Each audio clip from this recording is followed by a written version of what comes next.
Welcome back to Crime Scene X. In today's episode, we delve into 3 chilling real-life tales of horror from cabins in the woods. If these stories grip you as much as they did us, please give us a thumbs up, share your thoughts in the comments, and don't forget to hit that subscribe button for daily content. Stay tuned and stay vigilant.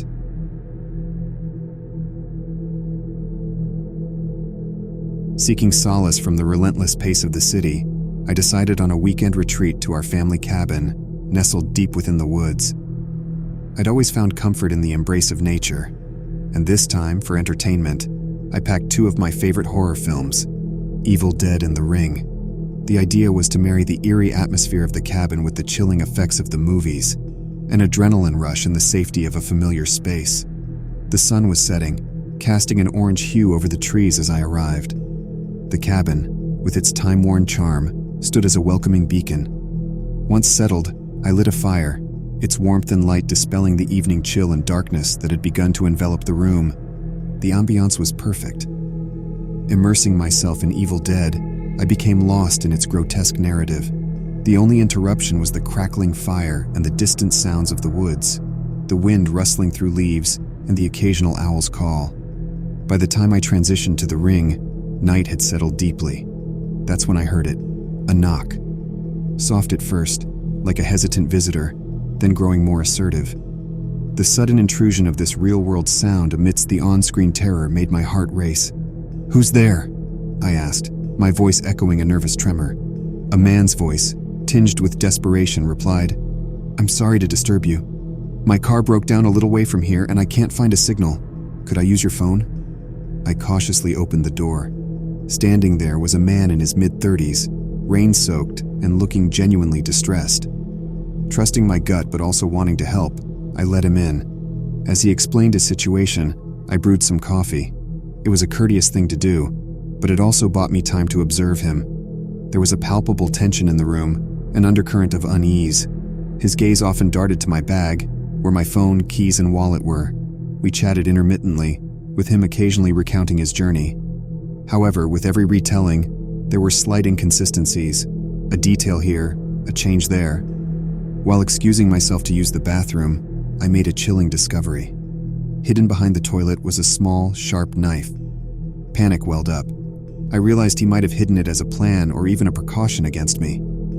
Feigning calmness and fatigue, I suggested he stay the night, giving the storm outside and his car situation as reasons, but I made it clear that he should sleep in the living room while I retired to the bedroom. As I was turning away, a sudden sharp pain radiated from my side.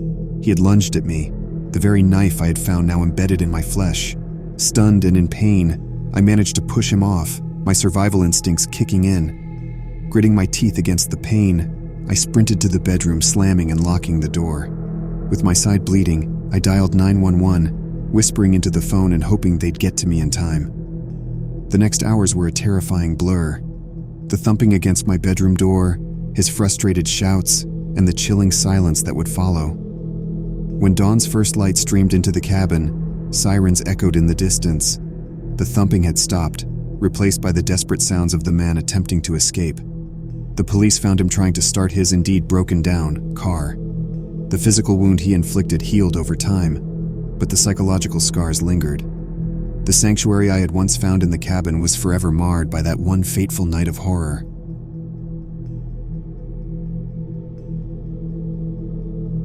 It was supposed to be a week of solitude, a week far away from the noise and the constant rush of the city. The little town, nestled between dark and folding hills and matted forests, promised nothing but tranquility, a peaceful, seemingly vacant space in the woods. That first night in the cabin, the silence enveloped me. There was an odd comfort in the way the darkness crept in, gently overshadowing the last rays of the sunset, making the world outside my little wooden refuge disappear. But then, beneath the veil of calm, there was a palpable tension, a feeling that something was awry. That first night, as I laid my head down on the unfamiliar pillow, I heard it, a distant scream, shrill and full of dread, piercing through the otherwise silent night. My heart clenched, but I pushed it away, attributing it to an animal, perhaps a fox, which often sounds eerily human. The following day I explored the town, my curiosity driven by the nocturnal cries. The locals were scant, their faces bearing an indescribable expression of weariness, their eyes void of the welcoming warmth I'd expected. No one spoke of anything amiss, yet their silence spoke volumes more than words could ever convey. The shrieking continued each night, emanating from deep within the woods. My resolve weakened, and my logic was overshadowed by a morbid curiosity that drew me into the dense forest on the third day. The sunlight barely permeated through the tightly packed, towering trees, their trunks contorted into shapes that seemed to express an agonizing pain. I ventured deeper, guided only by an inscrutable intuition. It was then that I stumbled upon the gruesome tableau, a clearing filled with animal corpses, arranged meticulously in a spiral pattern, a chilling display of organized chaos. My stomach churned at the macabre sight, and my mind raced to comprehend who, or what, could create such a horrifying spectacle. I turned to leave, my body trembling with an unfamiliar fear, and that's when I saw him. A man, disheveled and wild-eyed, emerging from the dark recesses of the forest. He moved with a bizarre fluidity, his eyes locked onto mine, bearing a crazed gleam that froze my insides. Wordlessly he approached, making unintelligible sounds, his hands smeared with a dark, viscous fluid. My legs, immobilized by fear, refused to carry me away from the impending danger. He came closer, his voice is now recognizable as fragmented mutterings of apologies and justifications. He spoke of the voices, the ones that commanded him to create the horrifying spectacle to pacify the unseen entities that plagued him. I found my strength then, my survival instincts propelling me away from the madness that threatened to engulf me. I stumbled through the forest, the man's unsettling words becoming one with the wind, chasing me even as I burst forth from the wooded prison. I left the town that day, the screams from the woods forever etching a dark scar into my memory.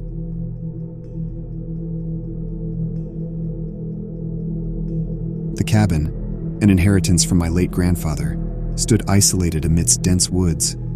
I'd always loved the place, its rustic charm, the quietness of the surroundings, the memories of summers spent there as a child. It felt like the perfect retreat after my recent breakup. The first evening was just as I remembered, chirping crickets, the soft glow from the fireplace, and the tranquil solitude. I cozied up with a book and looked forward to a week of peace. However, the next morning, I discovered the back door slightly ajar. I figured it must have been my oversight, so I locked it and went about my day. While making breakfast, I noticed something odd. My knife set, which I distinctly remembered arranging the previous evening, was now missing a knife. I searched everywhere to no avail. Confused, I attributed it to my absent-mindedness and went out for a walk. Upon returning, a chilly unease washed over me. My photographs, earlier placed neatly on the living room table, were scattered. One picture, taken during a family picnic at the cabin, had a corner burnt off. Panicking, I recalled tales of squatters in the woods, but they were just tales, right? I decided to check the cabin's attic and basement, just to reassure myself. The attic was clear, but as I descended to the basement, I found remnants of what seemed to be a temporary dwelling. A worn-out mattress, empty cans, and most disturbingly, my missing knife, now stained with what looked like dried blood. Terrified, I rushed to the main floor. I needed to leave. But as I packed, there was a creak upstairs, then footsteps, soft, slow, deliberate. Hiding behind the kitchen counter, I saw a shadow at the top of the stairs, a man, dirty and wild-looking. As he started his descent, I bolted out the back door into the woods. Through dense underbrush, I ran, hearing the occasional snap of twigs behind me, indicating he was in pursuit. The world was a dizzying maze of trees and darkness. Finally, I stumbled upon a main road and flagged down a passing car. The police later searched the cabin and found evidence of a man living there for months. He had been watching me since I arrived. Thanks for watching. If you haven't already, please like the video, comment what you thought, and subscribe for daily uploads.